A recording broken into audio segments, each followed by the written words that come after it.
Inform human, आप तक सच पहुंचे, यही हमारी कोशिश है।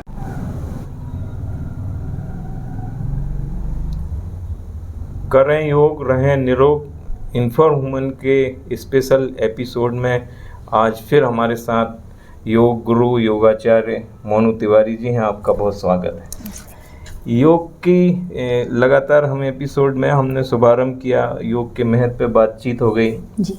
फिर अगले एपिसोड में आपने हमें ये भी बताया था कि आसन या योग करने से पहले बैठक कैसी होना चाहिए, किस तरह। लेकिन बीच में एक विषय छूट गया था मैम कि योग के साथ जो अष्टांग योग हैं वो भी एक महत्वपूर्ण हिस्सा है।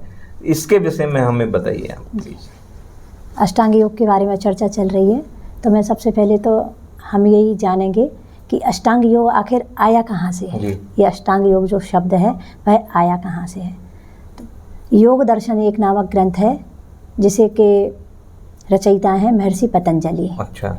उन्होंने उसमें 4 पाद बताए गए हैं, जैसे अध्याय होती हैं 1 2 3 4, ऐसे उन्होंने अध्यायों को पाद बोला गया है। तो प्रथम पाद, द्वितीय पाद, तृतीय पाद और चतुर्थ पाद, 4 पाद हैं उसमें। तो उन्होंने एक पहला पाद है समाधि पाद, साधन पाद, विभूति पाद और कैवल्य पाद। तो ये दूसरे में इस अष्टांग योग का उन्होंने वर्णन किया है। अच्छा।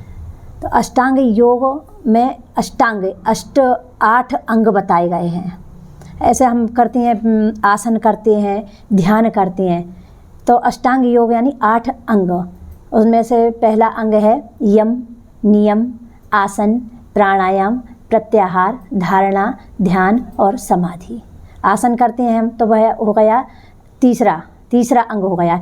योग में आगे बढ़ने के लिए ये 8 सीढ़ियाँ हैं। ये हम बोलते हैं कि हम तो योग कर रहे हैं, आसन करते हैं, ध्यान करते हैं, तो हम योग कर रहे हैं। योग पूरा मतलब 8 ये अंग जब हम चढ़ेंगे सीढ़ी वाई, सीढ़ियों से चलेंगे तभी वहाँ तक पहुँच पाएंगे। एक सीढ़ी छूट जाएंगे हाँ, तो बैलेंस आसन कर रहे हैं मतलब ये सिर्फ एक तीसरा अंग अपनाया है हमने, योग का एक तीसरा अंग। यम, नियम, आसन है ना, तो ये तीसरा अंग है। इसके पहले 2 हैं जो यम, नियम। तो इसमें मैम यम क्या है? यम भी 5 बताए गए हैं और नियम भी 5 हैं। यम है अहिंसा, सत्य, अस्तेय। अहिंसा, सत्य, अस्तेय, ब्रह्मचर्य और अपरिग्रह। अहिंसा यानी किसी की हिंसा नहीं करना। अब ऐसा नहीं कि आपने किसी को मारना या उसी के द्वारा हिंसा हो। हम तो किसी को नहीं मार रहे, किसी की या हमने किसी को गोली नहीं मारी तो हम हिंसा नहीं करें। मन, कर्म और वचन से किसी का भी बुरा नहीं सोचना, वो है अहिंसा।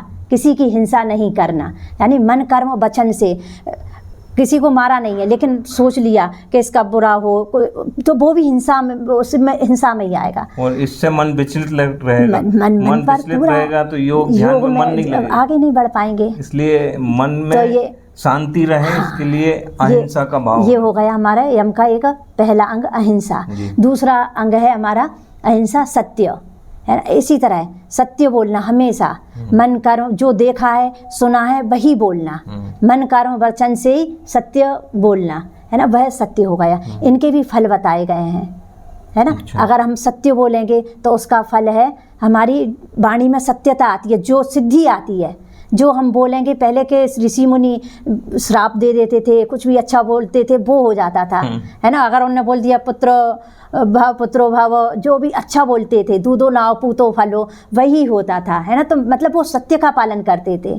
अहिंसा, पहले के ऋषि मुनि अहिंसा नहीं करते थे किसी का, तो वहाँ के जो जानवर जीव जंतु थे सब एक जगह, शेर, चीता और छोटे छोटे जो जानवर सब एक साथ रहते थे। मतलब वहाँ के ऋषि मुनि जो हिंसा नहीं करते थे, उनका परिणाम ये था कि उनके जो आसपास का वातावरण ही बहुत अच्छा रहता था, है। अहिंसा, सत्य, अस्तेय तीसरा अंग है हमारा अहिंसा यम का, है ना। यम भी 5 बताए गए हैं। तो अस्तेय यानी चोरी ना करना। अच्छा। उसमें भी ये है कि मन, कर्म, वचन से चोरी नहीं करना। ये चीज़ रखी है, भले ही मैं उठा नहीं रही है ना कि आप बैठी हैं नहीं उठाए, लेकिन मेरे मन में काश ऐसी मेरे पास भी होती, मेरे मन में तो उसका विचार आए। मतलब विचार भी नहीं लाना, किसी की कोई भी पड़ा है, सोना पड़ा है, अपने लिए तो पत्थर ही है वो। तो वो हो गया अस्तेय यानी चोरी ना करना, किसी भी तरह से मन, कर्म और वचन से चोरी नहीं करना, है ना। तो वो हो गया अस्तेय। चौथा है यम का चौथा अंग है ब्रह्मचर्य, ब्रह्मचर्य का सभी कोई मालूम है ना, ब्रह्मा के, और दूसरा उसका है ब्रह्मा के समान आचरण है। अपना जो भी हम कार्य कर रहे हैं उसमें यही समझो कि ब्रह्म के समान हमारा आचरण ब्रह्म के ही समान होना चाहिए। अहिंसा, सत्य, अस्तेय, ब्रह्मचर्य और अपरिग्रह। अपरिग्रह में यानी जन्म जन्मांतर की सिद्धि आ जाती है अगर हम अपरिग्रह का पालन करते हैं तो, है ना। अपरिग्रह यानी किसी का भी बुरा नहीं सोचना, ये अपरिग्रह। बिल्कुल, और ये बहुत महत्वपूर्ण है। तभी आप योग में आगे बढ़ पाएंगे। तभी योग में आसन कर रहे हैं, आसन में भी होल्डिंग रहती है, कर पा रहे हैं, लेकिन हमारे विचार मन में इस तरह के चल रहे हैं कि आसन की सिद्धि नहीं हो पाती, है ना। तो ये जरूरी है। इसी तरह ये तो हमने 5 यम की बात की, 5 नियम भी हैं, है ना।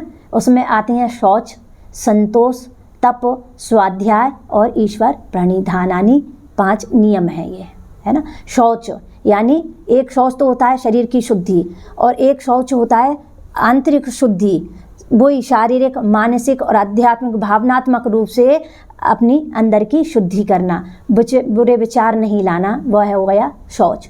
संतोष, तो मैम इसमें जो शुद्धि है, सोच की जो बात चल रही, इसमें योग में कुछ क्रियाएं हैं ऐसी जिससे भीतर की भी शुद्धि होती है, आंतरिक शुद्धि होती है ना। अच्छा। उसमें वो लिया गया है, आंतरिक शुद्धि के लिए सटकर्म बताए गए हैं, बाहर की शुद्धि, और अंदर की शुद्धि के लिए ये बताए गए हैं सटकर्म, 6 कर्म, एक अलग विषय, धौती, बस्ती, नेति, नौली, त्राटक और कपालभाति, ये हैं 8 सटकर्म, 6 कर्म बताए गए हैं। ये आंतरिक शुद्धि के लिए बताए गए हैं। इस पे ही एक एपिसोड अलग से हमें शूट करना बिल्कुल बिल्कुल बिल्कुल। अभी आप नियम पे बता रहे थे। हाँ, एक शौच हो गया, एक शौच हो गया। दूसरा है संतोष। संतोष यानी जो भी है, जो भी मिल रहा है उसे हमें उसमें संतोष करना है ना। ये नहीं कि और अच्छा एक गाड़ी है, 2 है ना, कि बाहर की शुद्धि के साथ साथ अंदर आंतरिक शुद्धि भी, है ना। ये शौच हो गया। शौच, संतोष, संतोष रखना, जो भी मिल रहा है उसमें संतोष करो, वह है संतोष। शौच, संतोष, तप, स्वाध्याय और ईश्वर। तप के बारे में चर्चा करेंगे। तप यानी पहले के ऋषि मुनि वनों में जाकर तप करते थे, एक तो वो तप हो गया, और एक तप ये है कि घर में ही रहकर सबकी हमारा, हमें जो ईश्वर ने हमें जो धर्म दिए गए हैं, हमारा जो धर्म है, अगर हम उनका भी अगर पालन करें तो वह भी एक तरह का तप ही है ना। तो एक वो तप, इन दोनों का। अब आजकल ऐसा तो ही नहीं है कि अपने काम छोड़ के हम वनों में जाके आश्रमों में जाकर रहे, तो यही एक वही तप हो गया। धर्म का हम पालन कर रहे हैं, जो ईश्वर ने हमें सेवाएं दी हैं, अगर उनका पालन कर रहे हैं तो वह भी एक प्रकार का तप ही है। स्वाध्याय, स्वाध्याय का है मतलब कि अच्छी पुस्तकें अध्ययन, उनका अध्ययन करना, एक तो स्वाध्याय का हो गया। और एक है स्व, यानी अपने आप के बारे में जानना, अपने शरीर के अंदर अपने स्व का अध्ययन, अपने आप का अध्ययन, वो हो गया स्वाध्याय। ईश्वर प्रणिधानानि, ईश्वर जो भी कार्य कर रहे हैं उसको ईश्वर के समर्पित कर दो, यह हो गया ईश्वर। ये है 5 यम और 5 नियम। अगर इनका हाँ, है ना, अगर इनका हम पालन करते हैं तो हमें और आसानी से हम उसमें प्रवेश कर पाएंगे। तो फिर इसके बाद आती है आसन। हाँ, यम, नियम, आसन। आसन बताई गई है तरह तरह की, है ना। शरीर संवर्धनात्मक, शीतलीकरण बताया गया, हाँ, चर्चा की थी। यम, नियम, आसन, प्राणायाम। प्राणायाम के भी हम एक सेशन प्राणायाम का लेंगे, जिसमें 8 प्राणायाम, कुंभक, अष्टकुंभक बताए गए हैं। तो ये बहुत महत्वपूर्ण विषय था जो बीच में छूट गया था। प्रत्याहार, इंद्रियों का जो आहार है वह प्रत्याहार, इंद्रियों पर संयम रखना, वो प्रत्याहार।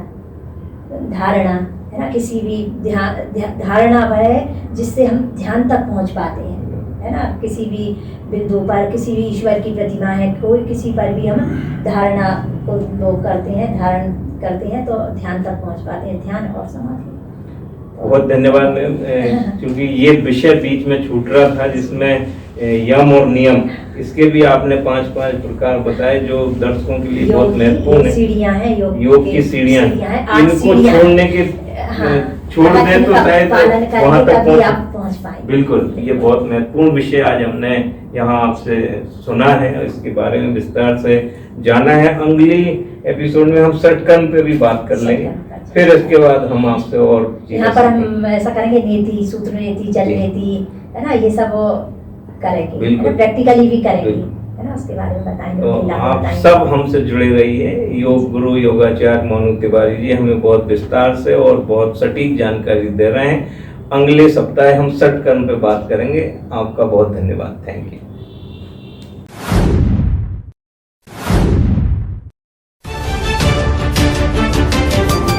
इन्फॉर्म ह्यूमन, आप तक सच पहुंचे, यही हमारी कोशिश है।